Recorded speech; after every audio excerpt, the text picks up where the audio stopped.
O Ricardo vai conversar conosco sobre o Catar, porque muita gente vai à Copa do Mundo acompanhar, né, a disputa. Muita gente vai acompanhar pela TV, mas Copa do Mundo sempre é um negócio que gera muita atenção, né? Sobre o país que recebe, a gente fica sabendo muito sobre nações a respeito das quais muitas vezes a gente sabe muito pouco, e a gente tem agora a particularidade de a Copa acontecer num país árabe, com forte repressão social, com uma forte diferenciação entre as leis para homens e para mulheres, ou seja, é tudo muito diferente. Ricardo, você conheceu o Catar quantas vezes? Conheceu uma vez, né? Esteve no Catar quantas vezes? Não, nunca foi ao Catar, não. Foi o máximo ali a Dubai, onde a gente se encontrou em 2010, lembra? Em Abu Dhabi? Lembro, na segunda maior mesquita do mundo, não era isso? Ou era a maior do mundo? Acho que é a segunda, sei lá. Mas não. Não, lembrei. Era a mesquita que tinha o segundo maior tapete do mundo. Nossa, que específico, né? É, bem específico. Mas, o Ricardo, você conhece o assunto, você é um estudioso do assunto. Sim. O que é o Catar? O que os brasileiros vão encontrar ali? O interessante dessa Copa, o curioso dessa Copa, é que é uma Copa com logística de Olimpíada, né? As Copas desde 94 nos Estados Unidos são Copas itinerantes. Você viaja pelo país, você não... Até 90 na Itália, você tinha cada seleção tinha uma sede, ficava nessa sede pelo menos dois jogos, eles ficavam 3 jogos nessa sede, cada grupo tinha 2 cidades só. E a partir dos Estados Unidos, com as dimensões continentais dos Estados Unidos, inventaram que a Copa é um evento que você fica zanzando pelo país, para lá e para cá, o que aumenta a dificuldade para acompanhar uma seleção. E no Catar a gente não tem essa dificuldade, porque está tudo ali, é um país super pequeno, a distância entre os estádios é de no máximo 60 quilômetros, então teoricamente seria uma Copa muito tranquila de se acompanhar, é uma Copa, né, que eu falei, uma logística de Olimpíada, você fica lá um tempão e você tem acesso a todos os lugares sem precisar se deslocar. Só que o Catar não tem lugar para as pessoas ficarem. Então, o país acabou criando outros problemas de logística e muita gente hoje que não comprou os pacotes oficiais, né, com o que eles chamam de hospitalidade, as pessoas compraram jogos avulsos, tem dificuldade de encontrar onde se hospedar, porque os hotéis estão bloqueados para os pacotes com hospedagem. Então, existe hoje eu estava estudando o assunto, tem ponte aérea de vários lugares dos Emirados, não só de Dubai, com voos para ir e voltar no mesmo dia do Catar, só para ver os jogos, né? Tem muita gente que comprou só um joguinho, né? Um jogo avulso, e não vai ter tanta chance assim para turistar no Catar. De qualquer maneira, quem ficar no Catar, eu recomendo entrar no site da revista Time Out, que é uma revista inglesa especializada, uma revista de Londres, especializada em tempo livre, né, em diversão, e eles têm o melhor conteúdo para você usar o seu tempo livre no Catar, né? O site é timeoutdoha, que é a capital do Catar.com. Eu tô vendo aqui, o Catar é uma península, né? Um país mais próximo ali é o Bahrein. O Bahrein também é um ovinho, né? Muito pequeno. E a Arábia Saudita, mas aí por questões políticas, na Arábia Saudita ninguém vai ficar. Aliás, os aviões que vão até o Catar, se não me engano, não podem nem sobrevoar o espaço aéreo saudita. Então, tem algum problema desses, mas agora quem for ao Catar precisa tirar, durante a Copa, precisa tirar um cartão chamado Raya Card, que dá direito a entrar e sair do país várias vezes, até para esse pessoal aí da ponte aérea, e dá direito também a um visto eletrônico da Arábia Saudita. A Arábia Saudita está tentando se abrir ao turismo. Eles querem, eu tenho um amigo que escreve para Lonely Planet, e que é uma série de guias de viagem, e ele está baseado hoje na Itália. E ele, antes da pandemia, ele andou pela Arábia Saudita para fazer um guia da Arábia Saudita. Ela está querendo atrair, né, turistas, né, ocidentais que não estejam apenas focados lá no Hajj de Meca.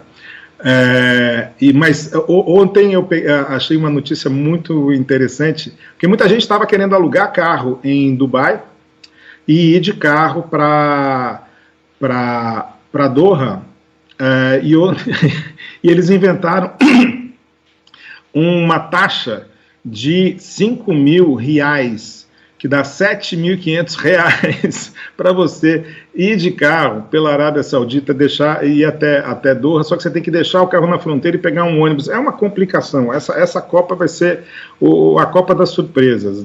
As pessoas vão chegar lá e vão descobrir o que podem, o que não podem fazer. Tem a questão do consumo de álcool, né, que num evento de futebol é fundamental, e lá vai ser bastante cerceada, né? As leis do Catar não permitem que você consuma álcool em público. Essas leis, o álcool é vendido apenas em bares e restaurantes licenciados de hotéis, e durante a Copa vai ser permitida a venda de bebidas alcoólicas nos estádios antes e depois dos jogos, na FanFest da FIFA e num festival chamado Arcadia Festival, um pouco fora da cidade, que vai ser permitido vender bebida alcoólica das 10 da manhã às 5 da manhã. Vai ser a rave permanente do Catar, o lugar ali onde eles vão confinar os ocidentais doidões. Vai ser um negócio diário? Todo dia? Diário. Vai ter um festival durante... Acho que é um cercadinho, né, pro povo não ficar bebendo pelas ruas. Um concentration camp for crazy people. E eu vi também que vai ter lugares, né, para largar os bebuns até eles ficarem sóbrios, né? Em inglês tem o verbo to sober up, de se recuperar da bebedeira. Agora, não tenho inveja de quem vai, não. Não, eu tô muito feliz de estar indo por ser uma Copa do Mundo, mas claro que preferia que fosse uma Copa do Mundo na França, num país ocidental, mais liberal. Mas de qualquer maneira vai ser muito, muito curioso mesmo ver como é que funciona um país desse e o quanto eles estão dispostos a ceder, né? A se abrir para receber um evento desse tamanho. Por exemplo, no Catar, eu já fui ver, homens não podem andar exibindo suas canelinhas, o que não é muito agradável num calor de 30 e tantos graus, que mesmo no inverno a temperatura passa dos 30 graus. Não pode usar bermuda? Não pode usar bermuda. Mulheres não podem mostrar quase nada, mas eles vão abrir ali uma ou outra exceção social nessa época de Copa do Mundo, né, Ricardo? Esperamos que sim, né? Vamos ver. Você vai relatar aí pra gente, né, em primeira pessoa.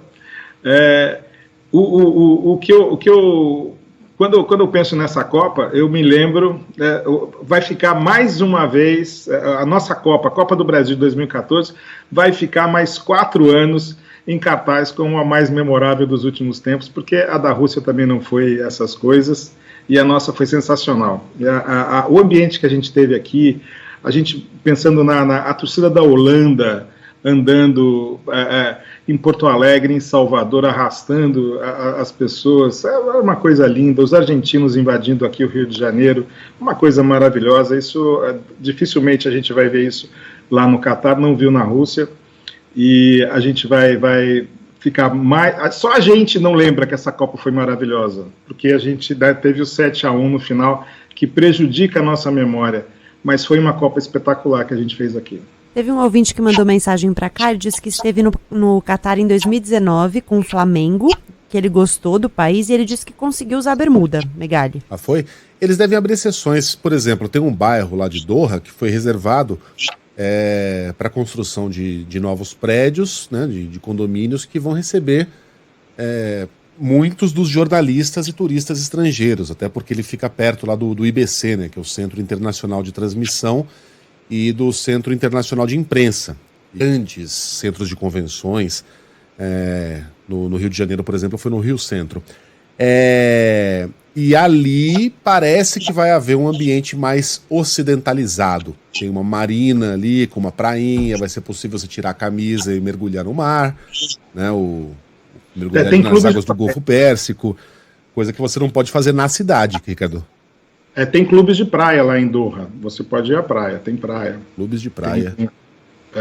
Beach clubs. Agora, não, eu ia só perguntar sobre uma coisa, Ricardo, que me chamou a atenção pesquisando aqui para essa conversa. Eu não conhecia nada do Catar e me chamaram a atenção as fotos, as imagens, porque é uma coisa bem misturada, assim, de passado e futuro, sabe? Tem uma coisa muito futurista dos prédios super modernos, com uns formatos muito específicos, assim, ao mesmo tempo umas construções históricas, alguns lugares sagrados, inclusive, né, que tem mais uma carinha histórica e tal, então bem misturado, eu achei. Se for que nem Dubai também tem uma parte antiga de Dubai, que, dependendo de como você edita, ela parece importante, significativa, mas é micro perto da cidade futurista, né, do paraíso artificial que os petrodólares ergueram lá no deserto. Eu acredito, eu estou falando também de orelhada, né, eu não estive em Doha, mas eu acredito que, por ser também um lugar muito pequeno, a parte antiga deve ser bem menor, pouco significativa, e o que eles, na verdade, o barato deles é criar essas obras arquitetônicas super modernas e mostrar o poder que tem o dinheiro e o dinamismo lá dessa região, né? Eles gostam de traduzir isso numa arquitetura muito moderna, em projetos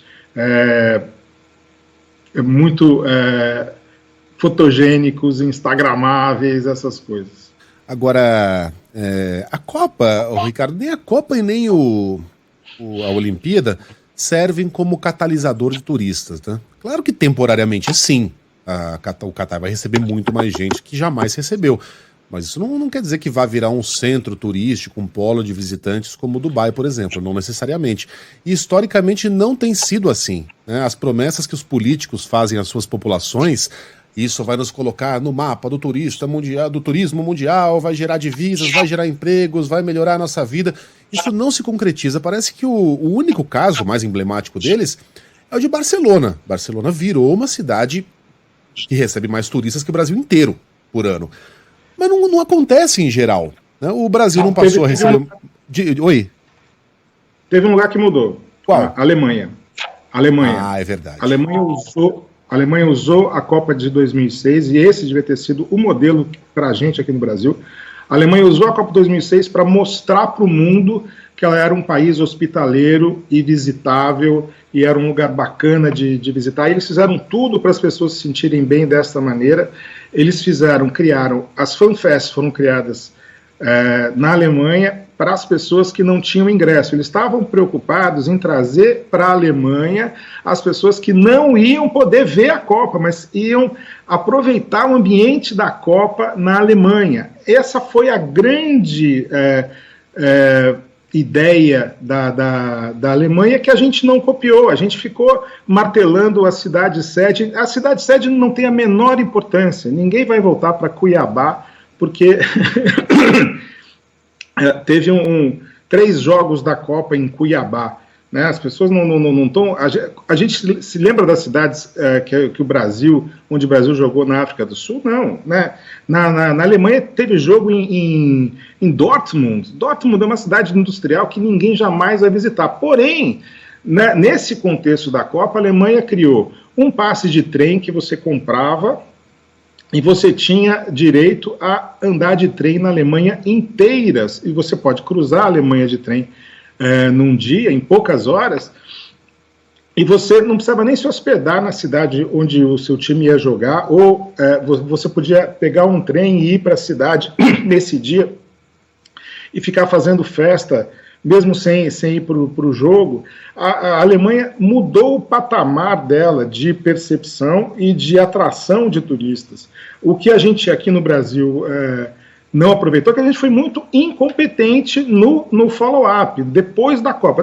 Tanto na preparação da Copa, né, da gente não pensar na Copa como esse fator deslanchador do turismo. Vamos mudar o Brasil de patamar de atração de turistas a partir da Copa e da Olimpíada. A gente não fez isso, a gente foi incompetente, a gente desperdiçou bilhões de dólares de mídia grátis durante 6 anos entre Copa e Olimpíada, e a gente jogou isso no lixo porque a gente não fez o follow-up, e a gente ficou só vendo defeito. A gente mesmo acha que foram 2 eventos frustrados, foram 2 eventos sensacionais, que eu sempre insisto, isso a gente tem uma percepção muito enviesada da Copa, porque a gente estava num momento muito ruim do país, a gente estava, né, já vivendo uma ressaca de dias melhores, a crise estava chegando e a gente não conseguiu enxergar essa possibilidade desses eventos, pelo menos reposicionarem o Brasil turisticamente. Isso não aconteceu, foi por incompetência nossa. A Alemanha conseguiu. A Alemanha mostrou-se muito mais colorida, né, do que o imaginário popular. Aquela Alemanha carrancuda, cinza, herança das guerras, principalmente da Segunda Guerra Mundial. Hoje a Alemanha é vista como um país muito simpático, né? Um rebranding de primeira. E a nossa Copa e a nossa Olimpíada foram excelentes, né, Ricardo? Mas muito mais por mérito nosso também, do nosso povo, da nossa hospitalidade, dos turistas, que deram um show muito bonito. Porque quando a gente pensa mesmo na organização, nos estádios que foram construídos sem necessidade, hoje estão lá apodrecendo. Sem necessidade. No Brasil, a seleção brasileira chegou à semifinal da Copa e não jogou nenhuma vez no Maracanã. A gente derrubou o nosso estádio mais icônico, mais famoso, colocou um outro estádio esquisito lá no lugar, e o Brasil nem para jogar nesse estádio na Copa do Mundo. É um negócio inacreditável. Agora vai ser muito interessante, né, a gente conhecer um país que tem dono. A gente já teve essa oportunidade, né, nos Emirados Árabes. Para quem não sabe, os Emirados Árabes são formados por 7 emirados, cada um controlado por um emir, né? Dubai é um deles, Abu Dhabi é outro deles. São os mais ocidentalizados, mas é um país que tem dono, que é o Sheik. Como o Catar também tem dono. O Catar pertence a uma família. Ali eles fazem o que eles querem. Tem esse aborrecimento aí de parlamento, STF, essas instituições... Pesos e contrapesos. Pesos e contrapesos, democracia. Não tem isso. O país é deles, eles fazem o que querem. Eu me lembro, Ricardo, indo de carro de Abu Dhabi para Dubai, uma rodovia, ali é coisa de 1 hora de viagem, né, numa rodovia maravilhosa, toda iluminada por postes, não tinha shake, não tinha nada, só uma fotografia, só uma lembrança nada sutil de quem é o dono daquela bagaça. E no Catar vai ser assim também, Ricardo.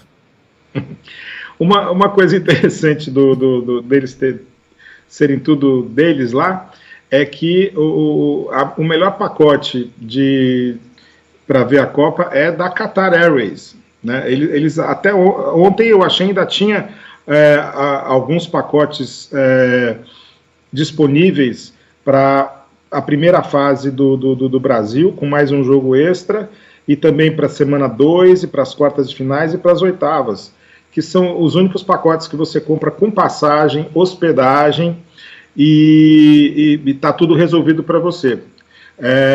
Isso não vai acontecer nos Estados Unidos, por exemplo, não vai ter nenhuma companhia aérea que vai te vender um pacote com hospedagem e todos os traslados e ingressos, né? Então está tudo em casa lá e eles conseguem resolver, mas não é, né, não é para qualquer bolso, né?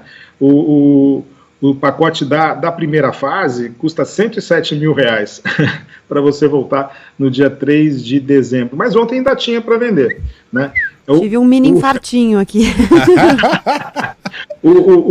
O pacote mais caro de hospitalidade vendido pela MET, que é a concessionária oficial da FIFA, que já trabalha desde, acho que antes da Alemanha, eles estão vendendo cada módulo por R$48 mil, com noites, um jogo, daí alguns jogos extras também de outras seleções, mas as noites de hotel, mas toda a experiência de camarote, festa, não sei o quê, mas sem passagem. Então, 48 mil mais a passagem para o Catar, que não é barato. O que se fala é que o perfil do visitante, do torcedor nessa Copa vai ser bem diferente das outras, assim, é um público mais com grana, assim. Quem vai ter aqueles, os ratos de Copa que se mexeram há 2 anos, se cadastraram no site da FIFA